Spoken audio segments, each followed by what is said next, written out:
thoughts come from your genes, right? They're actually written into your genes. You're a failure, maybe because your grandfather had to file for bankruptcy.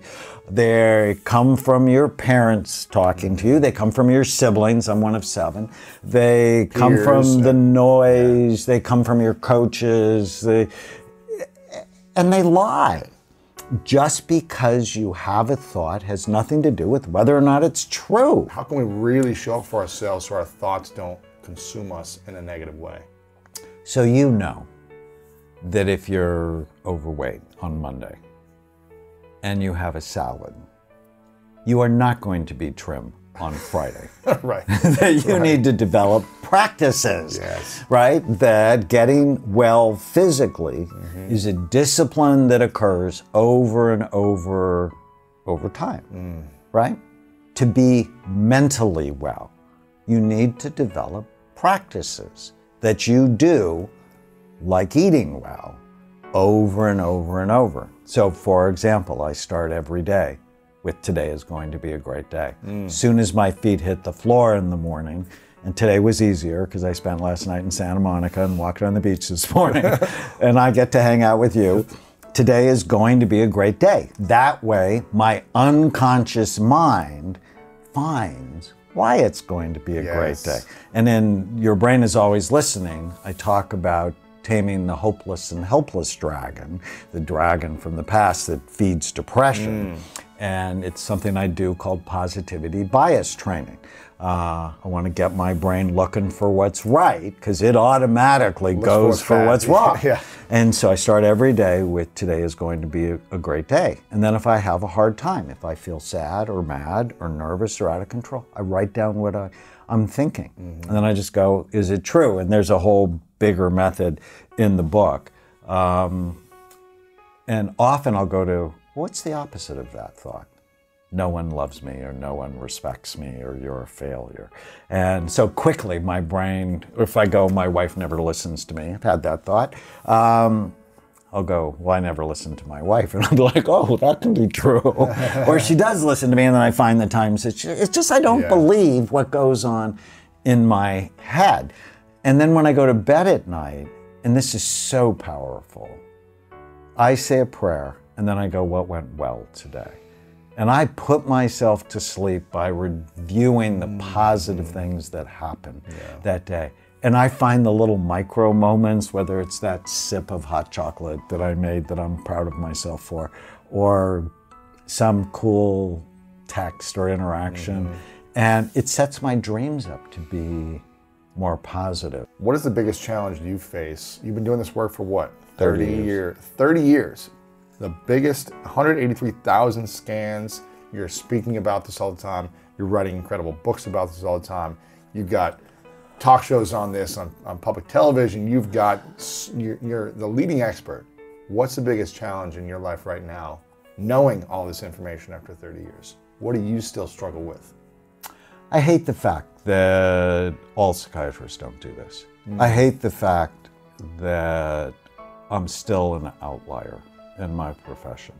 And part of me loves that because I get to do something very cool and very special. But the fact that the masses of psychiatrists still are making diagnoses based on symptom clusters with no biological data, exactly like they did in 1840 when Lincoln was depressed. Lincoln was suicidal, went to his doctor. How did his doctor diagnose him? He talked to him. He looked at him. And then he treated him. It's insane. And every day it irritates me that, you know, they'll go, oh, there's no science behind what Dr. Amen does, even though I've published 80 studies, some of the largest studies in the world. There's 14,000 scientific references on brain SPECT if you go to the National Library of Medicine. But that's the stuff. It just really frustrates me because most people aren't getting the help they need. This psychiatric problems are not mental illnesses. They're brain illnesses. Wow. And that one idea changes everything. It decreases stigma. It increases compliance because everybody wants a better brain. Nobody wants to be called mental. Calling someone mental shames them. Yes. People really don't want to, and yes, I know Lady Gaga came out and Justin Bieber came out, and it's like, that's awesome. But it's not mental illness. It's brain health. Exercise has been found to be a treatment for depression. Yes. As effective as Zoloft. Gratitude is also, yeah. Why not? Yeah. And let's work on getting the physical functioning of our brain right and optimizing our mind. And that's how we're going to end mental illness. So I have one of my other books called The End of Mental Illness. And I love that title, but I got a lot of grief from the title. It's like, what do you mean? I'm like, we need to stop calling these things mental illnesses and use these bright mind strategies, because when your brain is better. For example, the second I in bright minds is immunity and infections. There's a study, and I put in The End of Mental Illness, of a graph of a map of the United States of the highest incidence of schizophrenia. It's the Northwest, the North Midwest, and the West Coast. And right below it is a graph of the highest incidence of Lyme disease. They're virtually identical. Wow. Could schizophrenia in some cases be an infection that's attacking the brain? And I think the answer is yes. Not in all cases, but it's something we should be screening for. And I have people with Lyme's disease have a higher risk of schizophrenia? They do.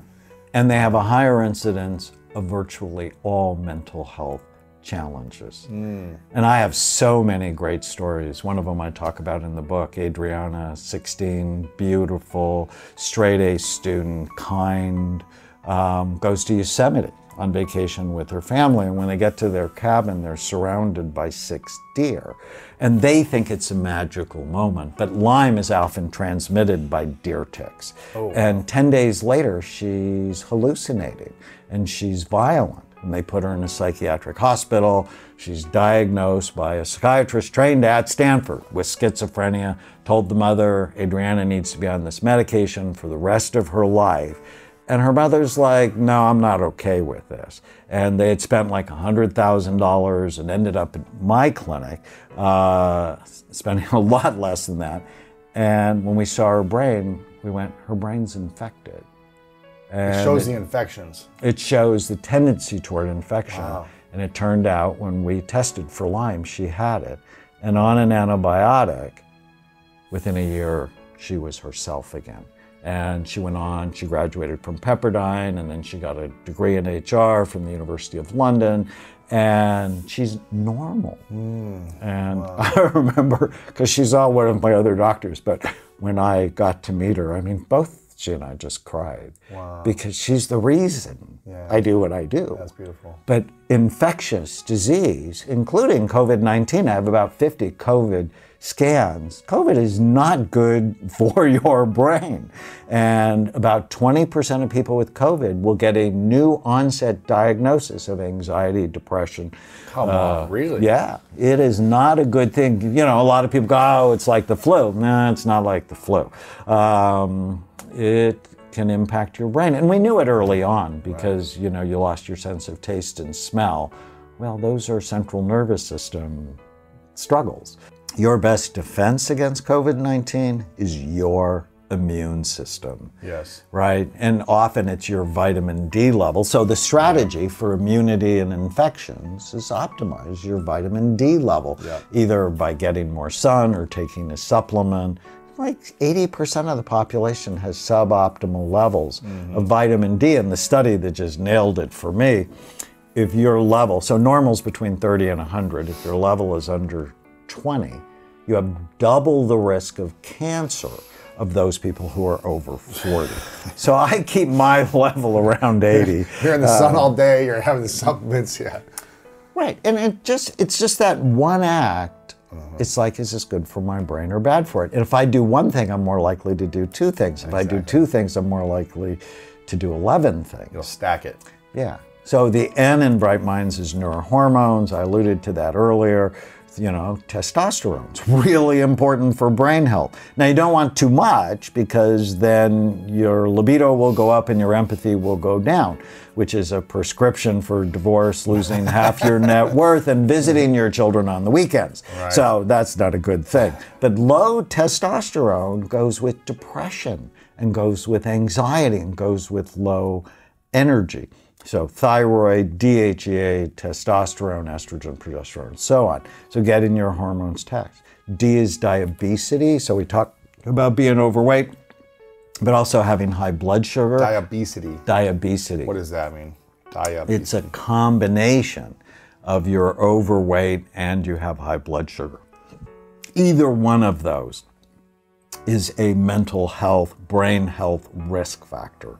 And 50% of it, get this, Lewis, just shocking. 50%, 50% of the population is either diabetic, 14%, or pre-diabetic, 36%. That's a disaster. And that comes from the simple carbs we're pouring and pounding in our body. It's an insulin response. So if we're diabetic or pre-diabetic, what is that doing to our brains? It's atrophying, making your brain smaller, and it's murdering the hippocampus. You know, those baby seahorses. 600, 700 a day, you said? 700 a day. 700 a day. We're just, they're being born and dying right away. Right. As opposed to connecting and multiplying functionality, neurons in the brain. And helping your mood and helping your memory. And what's interesting, I'm 66. My youngest is 17, getting ready to go off to college. And we produce the same number of stem cells every day. Hers are more likely to stay than an older person's because the blood flow to my brain, not my brain, but the blood flow to most 66-year-olds is not healthy. And that's why aging is progressive. And did you know, this will horrify you, 50% of people 85 will have dementia. And I'm not okay with that. 50% of people? 85. So if I'm fortunate enough to live to 85 or beyond, I have a 1 in 2 chance of having lost my mind. That's why I'm serious about this. Yeah. I love my 4 children. I never want to live with them. I just don't. I just don't. And I never want to be a burden to them. Right, and I know later in my dad's life, my siblings, because I'm the medical person, are like, you need to take his keys from him. I'm like, do you know him? Do you know how that conversation's gonna go? Yeah. And I don't want my kids having to have that conversation with me, which means I have to do the right thing so I can stay sharp for as long as I can. And so I'm not overweight and I don't have high blood sugar because I get rid of the simple sugars in my life: bread, pasta, potato, rice, sugar. Those they don't have enough nutrients to pay off the sugar, right? They quickly turn to sugar. It's this thing called the glycemic index, right? Do you have any cheat days or a little here and there, or is it like, I hey, do. I'll have a dessert, I'll have a couple bites?